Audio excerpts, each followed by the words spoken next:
Our next speaker is Michael Green. Michael is CEO of a Social Progress Imperative. And he's actually come up with a new concept, the concept of philanthrocapitalism. His TED Talks has been viewed more than 2 million times and has been named by the TED organization as one of the most powerful ideas. Impressive. Please give a hand for Michael Green. Welcome. Super. Thank you, Thank you. Linda.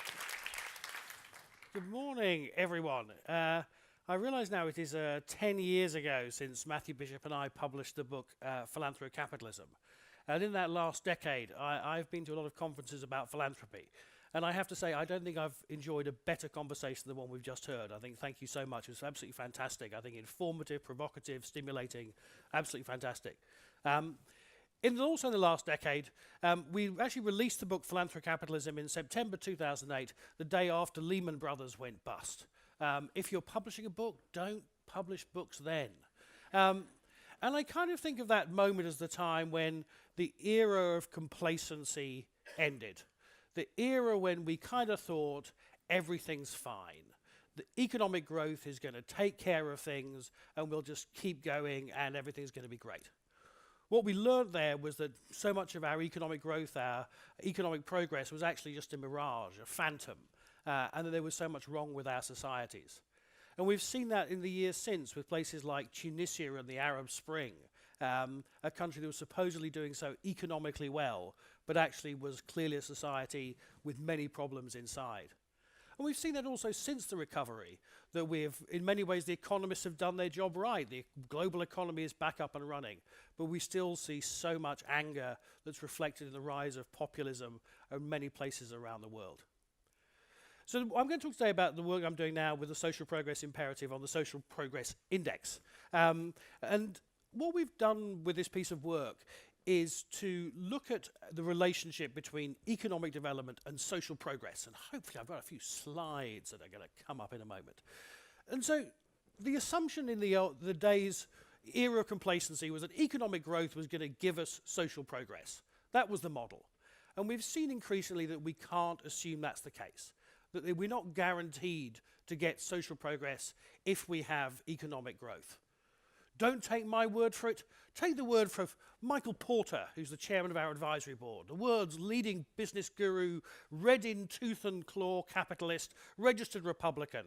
Even someone like Michael Porter says, we cannot assume that economic growth will necessarily lead to social progress. And that's the idea behind the project I'm working on called the Social Progress Index. The one thing you need to know about the Social Progress Index, the one thing you need to remember about the Social Progress Index is it differs from all the other well-being indices out there because it measures only social and environmental indicators, no economic indicators in the model. That was the big decision we made with the Social Progress Index, so we could measure social progress directly, independently of economic indicators. Okay, that's the big idea. We also, as part of this project, really wanted to measure outcomes. So not measuring how much money a government spends, what laws a country passes, but what are the actual outcomes achieved.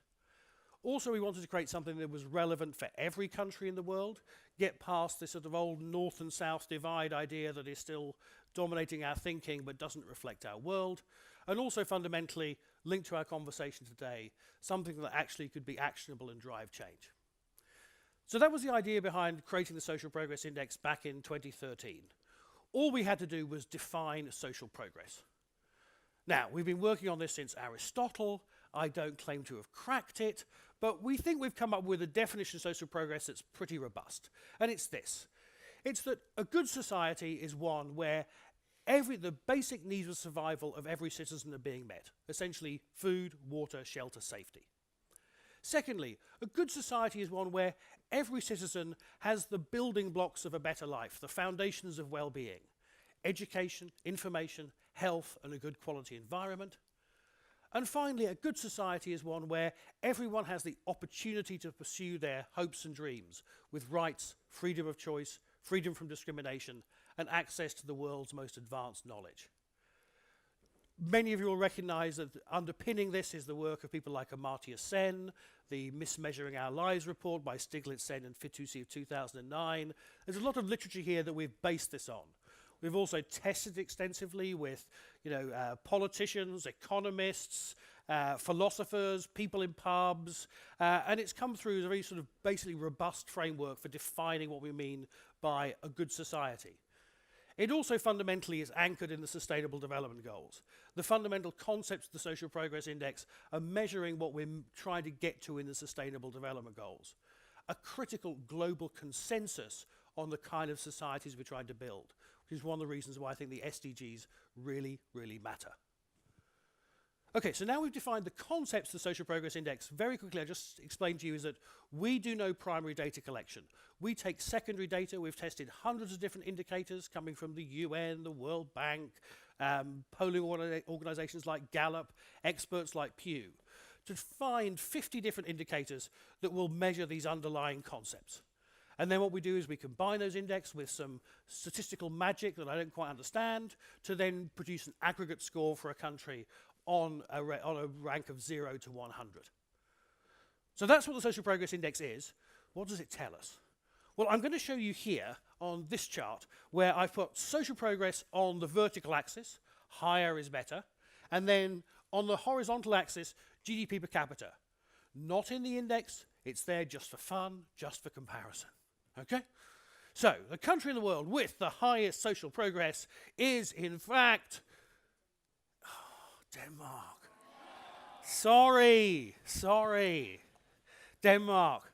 And the country in the world with the lowest social progress of the 128 countries we've been able to rank is Central African Republic. Now, you are smart people, and you will recognize that Denmark is a lot richer than Central African Republic. It is a very good point, well made. But look at these countries. Here's the United States. It's richer than Sweden, but shows a lower level of social progress. Here's Senegal. Not much richer than Central African Republic, but a much higher level of social progress. What's going on? Well, look, here's all the countries of the world, each one represented by a dot. How's Sweden doing? Oh, so close. Oh, so close. Yeah, nearly there, maybe next year. When 2018 index comes out in September, you'll have to wait. And I don't know the answer. My research team hasn't told me, so don't try any trick questions. My country, the United Kingdom, not doing as well as Scandinavia, perhaps as expected, but not too bad. And most importantly of all, we beat the French. Emerging economies, we've got Brazil is the top of the BRICS, followed by South Africa, then Russia, then China, and then India. And there's a dot on the far right-hand side with a lot of GDP and not so much social progress. That is Kuwait. Okay? I should say all the data, all the results is on our website. Just Google Social Progress Index. Full methodology is there as well. Now, if we take away the dots and pop in the regression line, we get one of our key findings, which is, first of all, economic growth is not a bad way of getting social progress. That's a really important point to emphasize. As a country gets more resources, if it can use those resources widely, it can get more social progress, especially poorer countries. So what we've proven is economic growth is not a bad thing. But also, it is clearly not the whole story.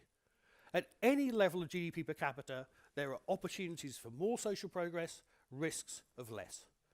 If you have a plan for the development of your society that's based entirely on economic growth, then your plan is incomplete. What we can also do is look at the world in a different way. We can say, yes, of course, the Scandinavian countries are there at the top of the pile on social progress in absolute terms. But who's top of the pile relative to their GDP? Who are the best dollar for dollar, pound for pound, krona for krona, euro for euro countries in the world at turning their wealth into social progress? Well, it's not who we usually expect. What we see are these countries we call overperformers on social progress. Star performer is Costa Rica. And then we see a whole bunch of emerging economies and developing countries, including a number from sub-Saharan Africa. And I think this is really important to mention because sometimes we can be so patronizing about developing countries, and we can assume that we know best. When actually, let's recognize there's a whole bunch of countries doing a good job. and a good job at turning their resources into social progress. They're not at the top layers in absolute terms, but relatively, they are squeezing a lot of social progress out of every dollar of GDP.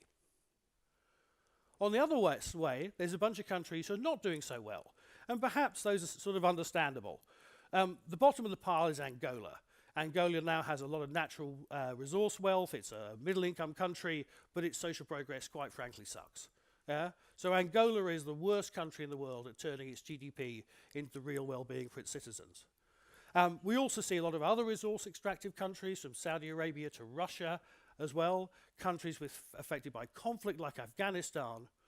But also intriguingly, I think at the left-hand end, the countries that are still significantly underperforming but not so extremely, we find the United States.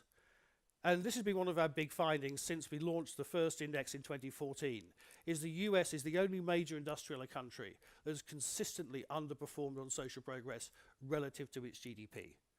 And I think we must be careful when we are looking with envy towards the dynamism of the philanthropic sector in the US to remember that the outcomes are not so good, that a dynamic philanthropic sector on its own does not guarantee good outcomes. And let me be clear, this has been for a number of years, this is not a product of Trump. This is a product of decades of underinvestment. And this Trump may be more consequence than cause of this social progress deficit in the US. So let me give you a quick look at how Sweden is doing since we're here. So the story is, this is our social progress scorecard for Sweden. And the color coding reflects Sweden's performance relative to a group of 15 countries closest in GDP per capita. So how's Sweden doing against its peers in wealth? And the story is, the yellow dot at the top is, Sweden is not overperforming, it's not underperforming, it's within the expected range. That's fine. Yeah? That's where Sweden is. And in generally Sweden is within the expected range for most of the indicators. I just want to highlight a couple of them. One is, there's an interesting finding here on gender parity in secondary enrollment, which is what makes Sweden weak in this area. This is boys. This is boys not finishing school. And we're seeing this in so many developed countries now, is there's a new gender issue, which is actually really extreme, but it's the failure of boys in high school. I don't know if anyone's working on that issue.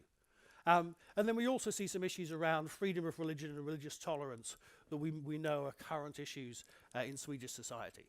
Happy to talk in more detail about this, but I'm not really here to talk about Sweden today, but very happy to do so. I'm here, in fact, to talk about the world and to whether or not we can get to these sustainable development goals. Let me give you, first of all, some good news. Is that we've found, since we've measured social progress for the world, first of all in 2014 through to last year, 2017, we're covering about 95% of the world's population, so we can get a pretty decent measure of world social progress. The shocking news is the world has actually got a bit better. Yeah? I think that's worth a cheer, isn't it? The world's got a bit better! I mean, you may not be excited by 1.66 points, but remember, we're measuring the stock of human progress over millennia. So actually, if we've seen this nudge forward a bit, yeah, that's not in an insignificant way, this is actually quite important. And we have to emphasize this, is because it's the bad news that gets the news headlines, and the quiet progress of kids getting fed, going to school, people getting access to mobile phones, going to university, is the stuff that doesn't get reported. And so in a whole bunch of places that we're not hearing about, progress is happening. So that's the good news. The bad news is that we've got different challenges and we're making progress in different ways. What I've done here is just broken out the World Social Progress Score into the 12 different components of the index. And what we see is there are areas where we do pretty well and there are areas where we do pretty badly. Where are we doing well? Well, it's nutrition and basic medical care and access to basic knowledge are where we're doing best. And that's perhaps no surprise, and we should take this as probably a good sign about the success of the Millennium Development Goals. That we pushed in these areas, and we do seem to be doing much better in those areas. A bit intrigued about why we're not doing better in water and sanitation. That also feels like a solvable problem we've been investing in, but not so good in water and sanitation. Where are we struggling? Well, it's very much over here on the right-hand side. Rights, obviously, because a bunch of countries have made a decision to develop without rights. But then also tolerance and inclusion, largely because it's a problem that countries at all levels of income are really struggling with. It's a hard problem that we've not yet managed to solve. So that's how we look in absolute terms at the performance on the 12 different components. We can also look another way at this data by saying, how does the world perform relative to its GDP per capita? So world GDP per capita is about $14,000 a year. So the world is a solidly middle-income country. And so we can say, how does the world compare to a peer group of countries of similar GDP? And the results are disappointing. The world as a whole is underperforming on social progress relative to its GDP. Also note, two areas where the world is doing best, nutrition and basic medical care, access to basic knowledge, we basically should be doing a lot better. These are problems that have been solved by countries of similar wealth. We should be doing a lot better. And there is a lot of underperformance across all the different areas. We have the resources in our world to be doing better. We are not using our resources or scaling the solutions to achieve the outcomes we should be achieving. Now that sounds like a bad news message, but I think this is actually good news. This is telling us that we have the resources at our disposal for a step change in human progress if we can use them better. And that, I think, is the opportunity and the promise with the SDGs. So if we look at where the world is currently on the SDGs, so the world scores about 65 out of 100 on social progress. And my estimate is that achieving the SDGs is about getting the world to a level of about 75. So the SDGs are not about making the world perfect. It's not even about making the world like Sweden. It's about getting the world, I think, on average to a score of about 75. That would be a massive step change in human progress if we were to achieve it. A huge stretch goal. Can we get there? Well, one thing we know we're pretty sure about is that economic growth will not get us there.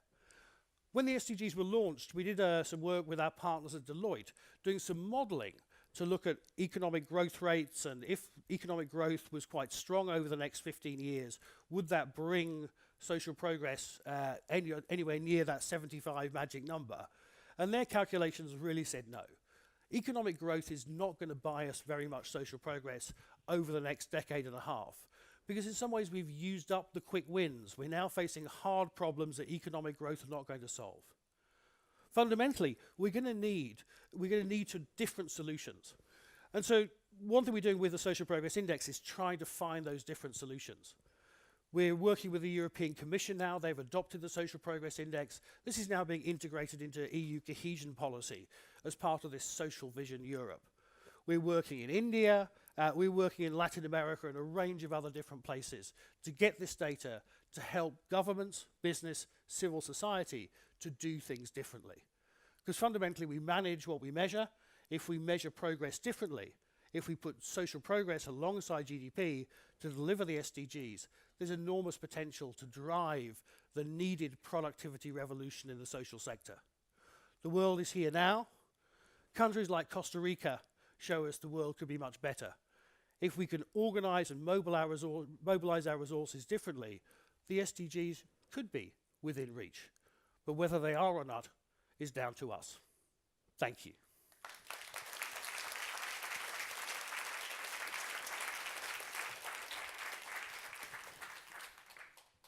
Thank you so much, Michael. What an amazing index.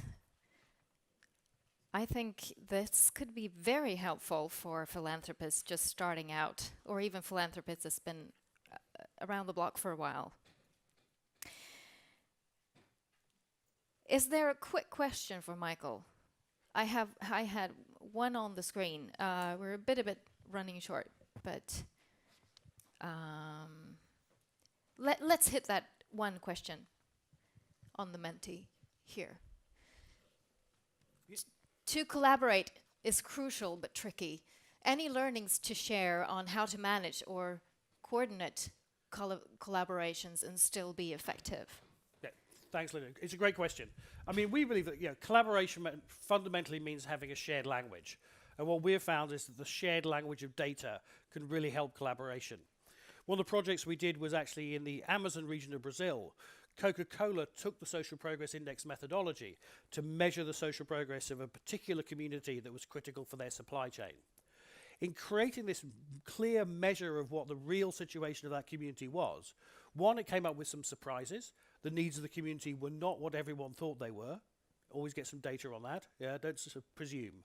Secondly, it created a language of data that then brought in other corporations, non-profits, foundations, local government, state government, federal government, and ultimately money from USAID around a common plan. So data is the fundamental language of collaboration, and that will be our experience and my advice. Thank you. Thank you, Michael. Thank you. We're so glad to having you here.